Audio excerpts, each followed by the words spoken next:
Permanent करके राज्यकर्मी का दर्जा देना चाहते हैं।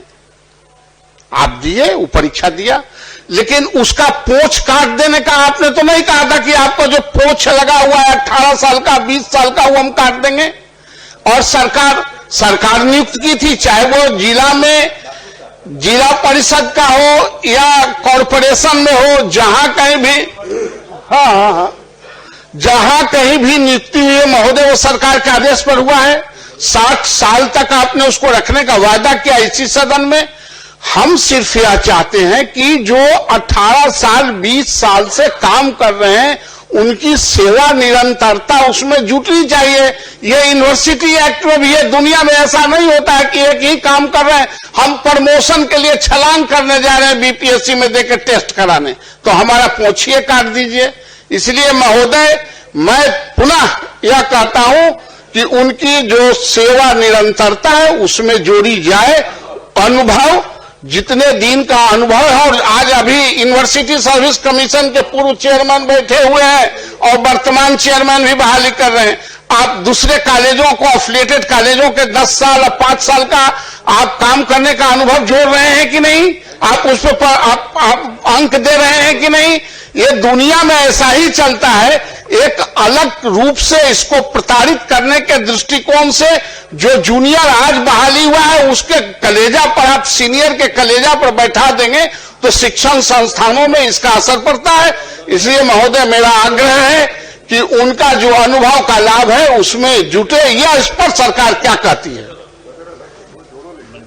सभापति महोदय, प्रताड़ना की तो बात मेरे समझ के परे और शायद इस सदन के समझ के भी परे है। शिक्षकों को जहां तक सुविधा दी जा रही है, एक चीज माननीय सदस्य भी बताना चाहेंगे, चूंकि उन्होंने लीगल प्रोविजन की बात की, हमने भी किया, तो क्या जो सक्षमता पास करने के पहले जब वो जो शिक्षक थे जिसे नगर निकायों ने या पंचायती राज व्यवस्था के अधीन उन्हें नियुक्ति दी गई, उन्हें टेम्परेरी स्तर पर या कॉन्ट्रैक्चुअल पर, तो वो हकदार नहीं थे न्यू पेंशन पॉलिसी के उस वक्त जब आप वहां पर जब आपकी नियुक्ति थी या आपको जब पंचायती राज व्यवस्था के तहत आपको शिक्षक के रूप में रखा गया, तो उस वक्त आप तो न्यू पॉलिसी स्कीम के एनपीएस के तहत पेंशन स्कीम के हकदार नहीं थे।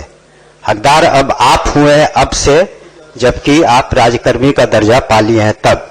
इसलिए प्रताड़ना की कहां से बात हो रही है? वो तो उनके सुविधा के लिए हम लोग ने सक्षमता परीक्षा की और उसको हम लोगों ने राजकर्मी का दर्जा दिया। माननीय मुख्यमंत्री जी ने बिल्कुल उनके तरफ संवेदनशील रुख अपनाया है। जहां तक ये प्रश्न है, उन्होंने कहा कि सेवा जो उन्होंने दी है राज्य को और अपने अपने संस्थाओं में, उस पर हम विचार जरूर कर लेंगे, लेकिन कानूनन रूप से इसकी बाध्यता नहीं है, लेकिन फिर भी हम संवेदनशील होकर उस पर पुनः विचार करेंगे। धन्यवाद। ठीक, माननीय सदस्य डॉक्टर समीर कुमार सिंह और श्री मोहम्मद सोहेब, आया है जवाब ना? खुल नहीं रहा था, जवाब पढ़ दिया जाए। माननीय सदस्य महोदय, आपका जवाब सभापति महोदय का है। उत्तर आंशिक रूप से स्वीकारात्मक है। वस्तुस्थिति यह है कि मौलाना मजरूल हक अरबी एवं फारसी विश्वविद्यालय की स्थापना यद्यपि बिहार राज्य विश्वविद्यालय अधिनियम 1976 के अंतर्गत की गई है, परंतु यह विशेषकृत रूप से अरबी एवं फारसी के उच्चतर शिक्षा के क्षेत्र में विकास के लिए स्थापित किया गया है। खंड ख, वस्तुस्थिति यह है कि विश्वविद्यालय द्वारा विश्वविद्यालय में कम से कम 10 विषयों के पढ़ाई हेतु 769 विभाग खोलने पर सहमति हेतु विभाग से अनुरोध किया गया है। उक्त के आलोक में विभागीय पत्रांक 4231 दिनांक 1/10/2024 द्वारा नए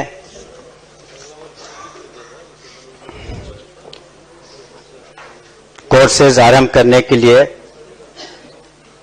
की उपलब्धता, फैकल्टी की उपलब्धता इत्यादि जानकारी देने के साथ विषयों से संबंधित ऑर्डिनेंस, रेगुलेशन तथा सिलेबस के प्रारूप आदि विश्वविद्यालय को उपलब्ध कराने हेतु अनुरोध किया गया है।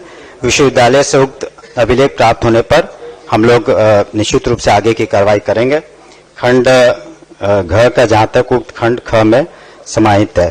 तो हम लोग के पास जो हम लोगों ने इसको, चूंकि हमने समीक्षा की है, इसलिए हमने ये कुछ दिनों पहले ये पत्र भी लिखवाया है, और जो भी रिस्पांस आएगा अकॉर्डिंगली हम लोग उसके पॉजिटिव उसमें रुख रखेंगे। महोदय, प्राप्त सूचनाओं के अनुसार राज्य में +2 विद्यालयों के साथ ही साथ अभियंत्रण महाविद्यालयों एवं पॉलिटेक्निक संस्थानों में पुस्तकालय अध्यक्ष तथा पुस्तकालय सहायक का पद वर्षों से रिक्त है।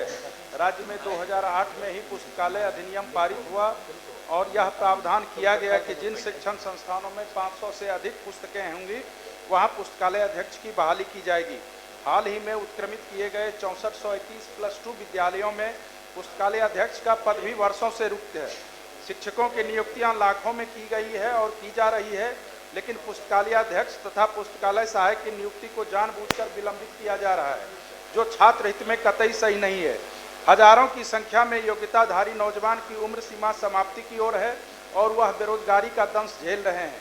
अतः मैं ऐसे महत्वपूर्ण विषय पर बिहार राज्य के रिक्त पड़े हजारों पुस्तकालय अध्यक्ष एवं पुस्तकालय सहायक के पद पर योग्यताधारी नौजवानों को नियुक्त करने हेतु शून्यकाल के माध्यम से सरकार से हम ये देख रहे थे कि लगातार जो शिक्षक हैं वो आवाज उठाते थे कि हमको नियोजित शिक्षक हमको परमानेंट किया जाए। मुझे याद है कि उस वक्त के उप मुख्यमंत्री बोलते थे कि धरती पे भगवान भी उतर जाए तो नियोजित शिक्षकों को परमानेंट नहीं किया जा सकता है। लेकिन एक युवा नेता ने बोला था हमारी सरकार बनेगी और हम तमाम नियोजित शिक्षकों को परमानेंट करेंगे। आज 1 साल पूर्ते पूर्ते 1.5 साल पूर्ते पूर्ते बिहार के तमाम नियोजित परमानेंट हुए। तो ऐसे तो इसके लिए आप यह बताते हैं डोमिसाइल क्या है। डोमिसाइल, आप तमाम आसपास के प्रदेश में डोमिसाइल नीति लागू है, लेकिन बिहार में डोमिसाइल नीति लागू नहीं है, जिसके वजह से आप दूसरे प्रदेश के लोग यहां पर आ रहे हैं। आरटी जो भारत का संविधान राइट टू एजुकेशन एक्ट कहता है कि बच्चों को क्षेत्रीय भाषा में उसकी शिक्षा की व्यवस्था सुनिश्चित किया जाना अनिवार्य है। क्षेत्रीय भाषा क्या है? हमको बंगाल में नौकरी हो जाए, वो बंगाली बच्चे को मैं कैसे पढ़ा सकता हूं? हमको बंगाली नहीं आता है, उसको हिंदी नहीं आता है। हमको महाराष्ट्र में हो जाए, हमको कहीं और हो जाए, हम कैसे पढ़ा सकते हैं? तो संविधान का उल्लंघन करते हुए बहाली यहां पर हुआ, इसलिए डोमिसाइल लागू होना चाहिए। हम लोग उस वक्त साथ में थे, हम लोग का यह कहना था कि डोमिसाइल लागू होना चाहिए यहां, लेकिन नहीं किया गया। और उसी तरह शिक्षकों की बहाली हुई, उनसे काम लिया जाना चाहिए, लेकिन उनका भी कुछ ख्याल होना चाहिए। जैसे समर वैकेशन में उनको भी छुट्टी मिलना चाहिए। उनको अकेले बच्चे नहीं आएंगे, लेकिन शिक्षक आएंगे। उसी तरह उनको कैलेंडर वर्ष में 60 छुट्टी उनको मिलना चाहिए, उनका ख्याल रखना चाहिए। ठंड वगैरह में 2 घंटा पहले होना चाहिए। उसी तरह गेस्ट टीचर लोग जो हमारे यहाँ 8 साल 10 साल काम किए हैं, उनको हटा दिया गया है, उनकी चिंता करनी चाहिए, उनको समायोजन करने का काम सरकार को करना